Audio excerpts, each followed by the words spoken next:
मेरा नाम श्वेता गोयल है और मैंने इंडियन इकोनॉमिक सर्विस 2021 की परीक्षा में 10वां स्थान हासिल किया है। मैंने अपनी मास्टर्स इग्नू से करी है, Indira Gandhi national open university, and मैंने अपनी ग्रेजुएशन इकोनॉमिक ऑनर्स में दौलत राम कॉलेज से दिल्ली यूनिवर्सिटी से की है। मैं 2020 में मेरी पोस्ट ग्रेजुएशन कंप्लीट हुई थी और 2020 में ही मैं पहली बार इंडियन इकोनॉमिक सर्विस की परीक्षा में अपीयर हुई थी। लेकिन उस टाइम पे भी मुझे अपना इंटरव्यू कॉल आया था, लेकिन due to covid and all my result got delayed, and due to that मैं इंटरव्यू के बाद यूपीएससी ने मेरा कैंडिडेचर कैंसिल कर दिया था। So my final result was not declared.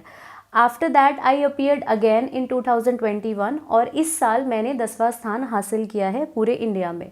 आज मैं डेली नॉलेज ट्रैक के माध्यम से आप सबके साथ अपनी स्ट्रैटेजी शेयर करना चाहती हूँ, जिसने मुझे हेल्प किया इंडियन इकोनॉमिक सर्विस को क्लियर करने में एंड ये 10वां स्थान हासिल करने में। So let's start with that. So Indian economic service exam में हमारे पास 6 पेपर्स हैं। ये 2 फेज़ में एग्ज़ाम कंडक्ट होता है। इसमें प्रीलिम्स नहीं होता है और इसमें आपकी minimum eligibility to sit for this exam आपकी मास्टर्स इन इकोनॉमिक्स है। तो आपको पोस्ट ग्रेजुएशन डिग्री चाहिए इस एग्ज़ाम में एलिजिबल होने के लिए। Just because we have the post graduation eligibility in this exam, हमारे पास इसमें प्रीलिम्स नहीं होता है। ये एग्ज़ाम यूपीएससी ही कंडक्ट करता है, साल में एक बार होता है। और जब आपका सिविल सर्विस एग्जामिनेशन का प्रीलिम्स का एग्ज़ाम होता है, उसके 20 दिन बाद इंडियन इकोनॉमिक सर्विस 2021 कंडक्ट कराया जाता है। सो अभी जो 2021 का एग्ज़ाम होने वाला है दैट विल बी ऑन 25 जून। मेरी स्ट्रैटेजी ये रही, 6 पेपर्स हैं हमारे पास इंडियन इकोनॉमिक सर्विस में। 2 पेपर एक दिन में होते हैं, 3 दिन में आपके टोटल 6 पेपर होते हैं, कॉन्टिन्यूसली एग्ज़ाम होते हैं। पहले दिन जो आपके पेपर हैं वो है general English and general studies. बाकी जो 4 पेपर हैं वो इकोनॉमिक्स के पेपर हैं। General economics paper 1, general economics paper 2, general economics paper 3 and 4th is your Indian economy.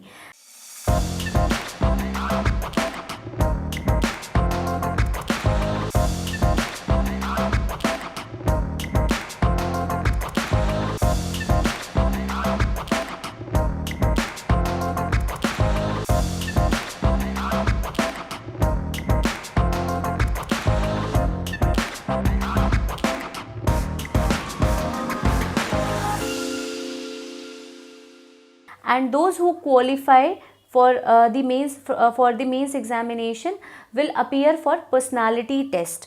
तो जो ये आपके 6 पेपर्स हैं इनकी वेटेज है 1000 मार्क्स, एंड जो आपका इंटरव्यू होता है वो 200 नंबर का होता है।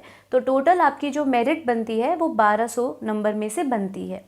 तो let's start with the book list and strategy, what all they ask.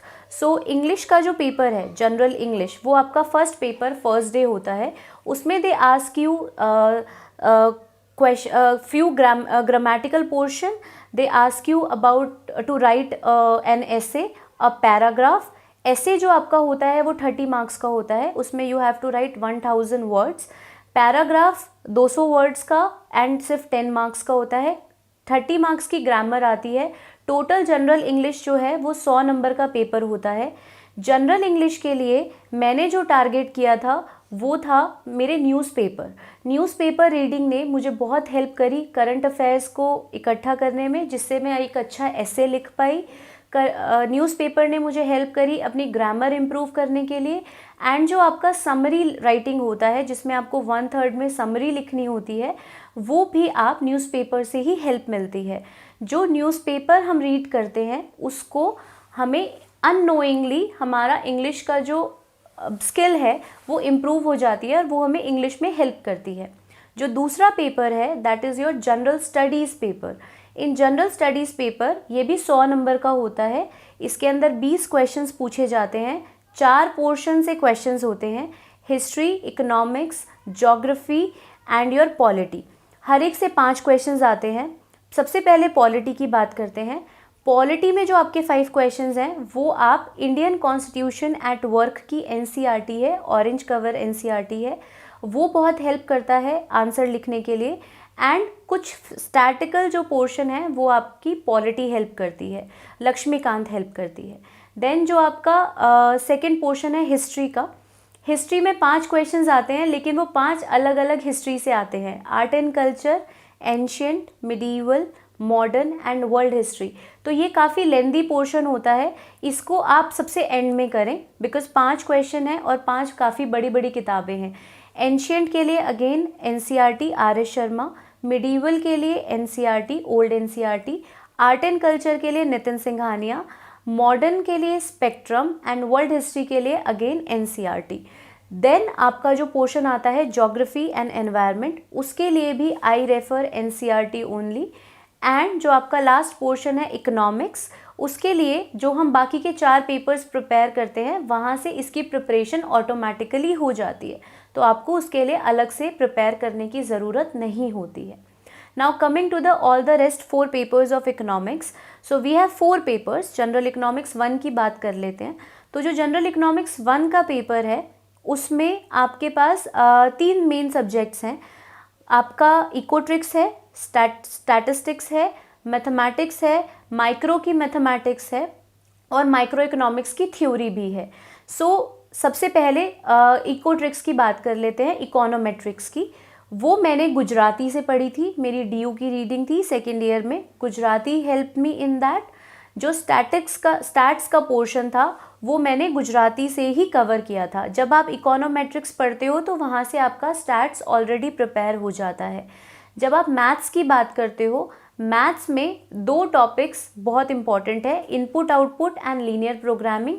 ये दोनों टॉपिक आप हैमंड की बुक से कर सकते हो। देन आपका जो माइक्रो का पोर्शन होता है जहाँ से न्यूमेरिकल्स आते हैं, वो आप स्नाइडर एंड निकोलसन उसके लिए रेफ़र कर सकते हो। Now coming to the paper 2 में we have different sub papers, growth and development, macro economics, international economics, financial markets. तो ये पेपर 2 जो है वो सबसे ज़्यादा लेंदी पेपर है। तो लेंदी पेपर लिखने में नहीं बट पढ़ने में, उसके अंदर बहुत सारे टॉपिक्स होते हैं। तो मैक्रो इकोनॉमिक्स में फ्रॉइन मेरा बेस था और एडवांस लेवल के लिए मैंने एच.एल. आहूजा रेफ़र करी थी। फॉर इंटरनेशनल इकोनॉमिक्स मैंने सैल्वाटोर रेफ़र करी थी। Then for growth and development Jhingan ने मुझे बहुत हेल्प करी, झिंगन में सारे मॉडल्स थे। फाइनेंशियल मार्केट्स के लिए मैं पूरी तरीके से गूगल एंड इंटरनेट पे डिपेंडेंट थी, मैंने वो सारी चीज़ें इंटरनेट से करी थी। Then coming to the paper 3, उसमें आपका public finance, environmental eco and planning, ये 3 टॉपिक्स आते हैं। पब्लिक फाइनेंस के लिए मैंने एच.एल. भाटिया रेफ़र करी थी एंड फॉर एनवायरमेंटल इको मैंने इग्नू का स्टडी मटेरियल रेफ़र किया था। पब्लिक फाइनेंस के लिए भी इग्नू का मटेरियल अच्छा है। तो पब्लिक फाइनेंस का जो स्टडी था वो मिक्स था, IGNOU and H L. Bhatia, and जो एनवायरमेंटल इको था that was purely from IGNOU only. Then जो प्लानिंग का पोर्शन आता है वो आपका ऑलरेडी इंडियन इकोनॉमी में कवर हो जाता है और पेपर 3 में ही आपसे कुछ मार्केट के ऊपर भी क्वेश्चंस पूछे जाते हैं, कितने तरीके की मार्केट्स हैं, वो आपका पेपर 1 माइक्रो इकोनॉमिक्स करते टाइम प्रिपेयर हो जाता है।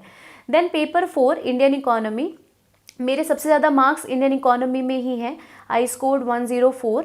तो मुझे ऐसा लगता है इंडियन इकोनॉमी के लिए हमें बहुत डर लगता है कि वो बहुत वास्ट टॉपिक है, बट एक्चुअली वो उतना वास्ट नहीं है।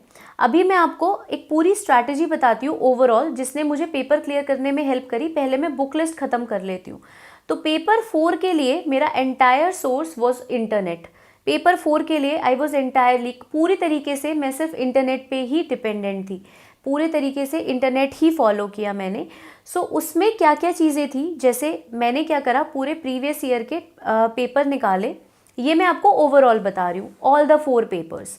तो मैंने क्या करा, इवन फॉर द 6 पेपर्स मैंने हर एक सारे 6 पेपर्स के पिछले 5 सालों के पेपर्स डाउनलोड करे। तो जब मैंने पिछले 5 सालों के पेपर डाउनलोड करे तो मुझे रियलाइज़ हुआ कि जो भी सिलेबस में मेंशन्ड है उसमें से 30% तो जंक सिलेबस है, उसमें से एक भी क्वेश्चन यूपीएससी नहीं पूछता है। फिर जो बचा हुआ 70% सिलेबस था उसमें से 20% ऐसा था जहाँ से सिर्फ 1 और 2 क्वेश्चंस पूछे जाते थे।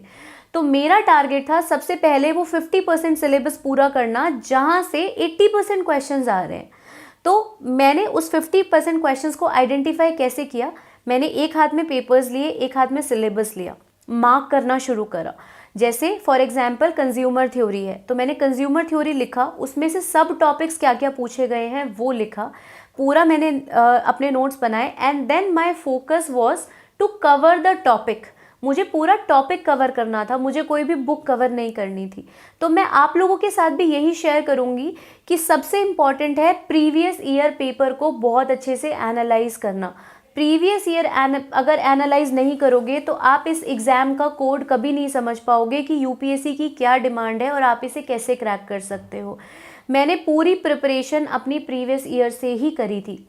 मैंने पूरे टॉपिक्स लिखे थे, मुझे पता था क्या पढ़ना है। उसके बाद मुझे वो टॉपिक जहाँ से भी मिलता था, गूगल से, बुक से, मेरी डीयू की रीडिंग से, मेरी मास्टर्स की रीडिंग से, सो मेरे पास कोई ऐसा स्पेसिफिक सोर्स नहीं था कि मैंने एंटायरली वहीं से किया।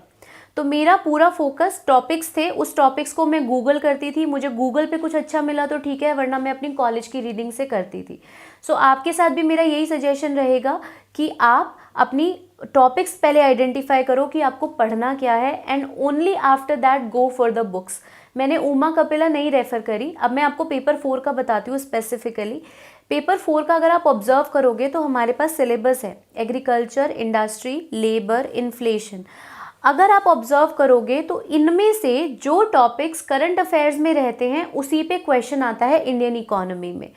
तो जैसे एग्रीकल्चरल फार्म बिल्स न्यूज़ में थे तो फार्म बिल्स पे क्वेश्चन था, लेबर लॉज न्यूज़ में थे तो लेबर लॉज पे क्वेश्चन था। तो इंडियन इकोनॉमी को बहुत वास्ट मत समझो, उसके टॉपिक्स उठाओ and then compare it with the current affairs कि आपको कहाँ से कौन सा टॉपिक करंट अफेयर्स में है एंड उस टॉपिक को गूगल से कवर कर लो। इसके अलावा अगेन पेपर उठाओ 5 सालों के, देखो कि क्या क्वेश्चन पूछ रहे हैं। There is some specific trend, एक ट्रेंड है, एक पैटर्न है, वो लोग उसी के आसपास घूमते हैं। एग्रीकल्चर में पीडीएस से क्वेश्चन आता ही आता है। तो यही चीज़ आपको भी ऑब्जर्व करनी है, यही चीज़ से आप भी पेपर क्लियर कर सकते हो। This is the most important tip which I want to share with all of you. Paper ज़रूर डाउनलोड करना, सिलेबस से ज़रूर मैच करना एंड सिर्फ उन्हीं चीज़ों को पढ़ना। 100% पेपर सिलेबस कवर करने के पीछे मत जाना, वो कभी भी नहीं हो पाएगा। And in the exam even अगर कुछ क्वेश्चंस रह जाते हैं, जैसे मेरे पेपर 1 में 10 मार्क्स का छूट गया था, तो वहाँ पे भी हमें पैनिक करने की ज़रूरत नहीं है, बिकॉज पेपर 1 जो इको का है वो सबके लिए मुश्किल है, सिर्फ मेरे लिए नहीं है, और लेंदी भी वो सबके लिए ही है। तो मुझे पेपर में पैनिक नहीं करना, प्रीवियस ईयर को बहुत अच्छे से एनालाइज करना है, पेपर में अपने आप को मेंटली बहुत स्ट्रांग रखना है। That's my 3rd tip. 4th tip is on answer writing. मैंने कोई भी आंसर राइटिंग नहीं करी थी, मुझे पेपर देख के ऐसा लगा था कि अगर आपके पास नॉलेज है तो मैं लिख सकती हूँ। सो मैंने आंसर राइटिंग प्रैक्टिस नहीं करी थी, लेकिन मैंने प्रीवियस ईयर के पेपर्स को माइंड में बहुत सॉल्व किया था कि अगर ये क्वेश्चन होगा तो मैं इस तरीके से आंसर फ्रेम करूँगी। सो प्रैक्टिस आपको भी करनी चाहिए। प्रैक्टिस लिखना आपको ज़रूरी नहीं है आप उसको लिख रहे हो, but at least answer should be there in your mind कि अगर लिखना पड़े तो कैसे लिखना पड़ेगा, सो कैसे लिख पाओगे या नहीं। सो ये चीज़ें ध्यान रखना। बाकी इसके बाद इंटरव्यू की बात कर लेते हैं। तो इंटरव्यू में 200 नंबर का इंटरव्यू होता है, मेरे को 136 मार्क्स मिले हैं।